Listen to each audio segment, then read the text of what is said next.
तो कल हमने अध्ययन किया था विज्ञान एवं प्रौद्योगिकी का, आज करेंगे मानव निर्मित वस्तुएं।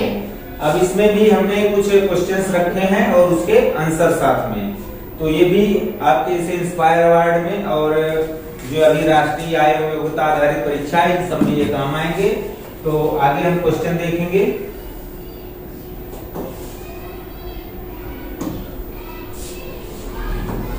देखिए पहला क्वेश्चन है, मानव निर्मित वस्तुएं किसे कहते हैं? मानव निर्मित वस्तुएं वे वस्तुएं जो प्राकृतिक रूप से न होकर मनुष्य द्वारा प्रयोगशालाओं या उद्योगों में बनाई जाती हैं, मानव निर्मित वस्तुएं कहलाती हैं।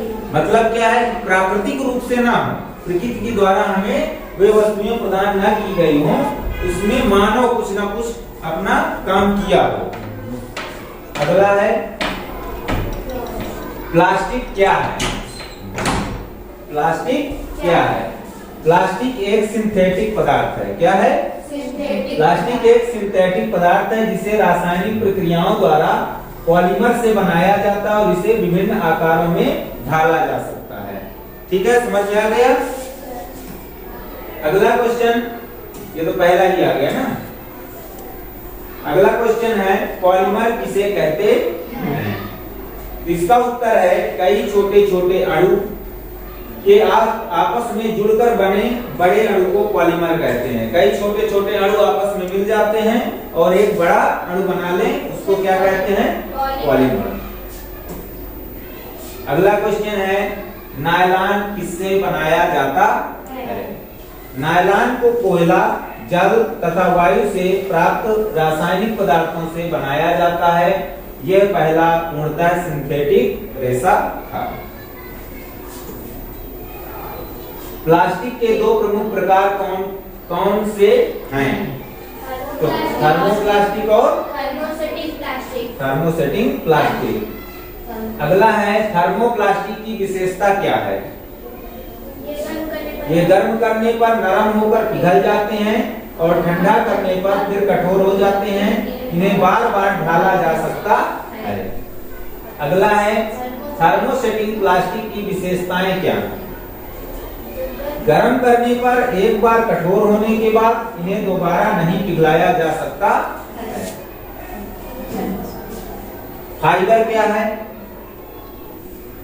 आप लोग फाइबर तो सुने होंगे कि नहीं सुने हैं? फाइबर लंबा, पतला, मजबूत धागे नुमा पदार्थ जिसे कपड़ा बनाने में उपयोग किया जाता है, फाइबर कहलाता है।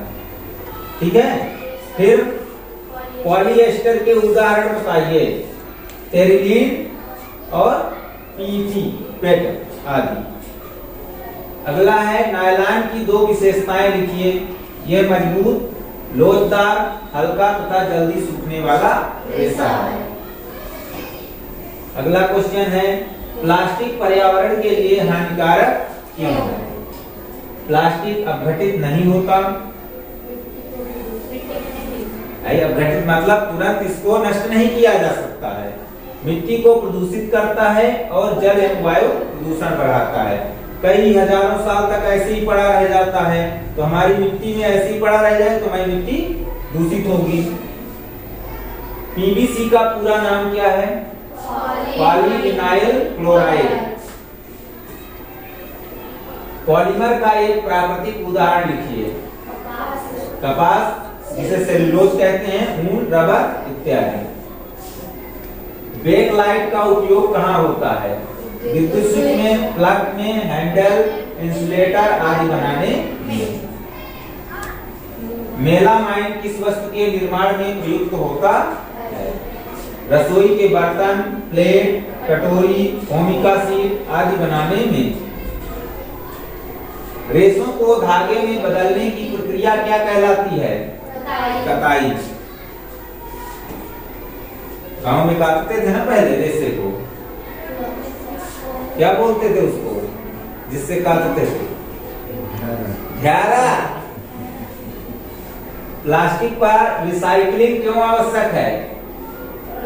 प्लास्टिक नष्ट नहीं होता है, इसलिए पुनर्चक्रण से कचरा कम होता है और पर्यावरण की रक्षा होती है।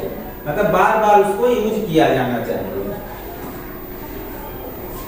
पेट बोतलें किस प्रकार के प्लास्टिक से बनती हैं? पॉलीथीन, फ्लेट से। अगला है सिंथेटिक फाइबर प्राकृतिक फाइबर से अधिक लोकप्रिय क्यों है? ये सस्ते होते हैं, हल्के होते हैं, टिकाऊ, धोने में आसान और जल्दी सूखने वाले। अगला है मानव निर्मित रेशों की एक कमी लिखिए।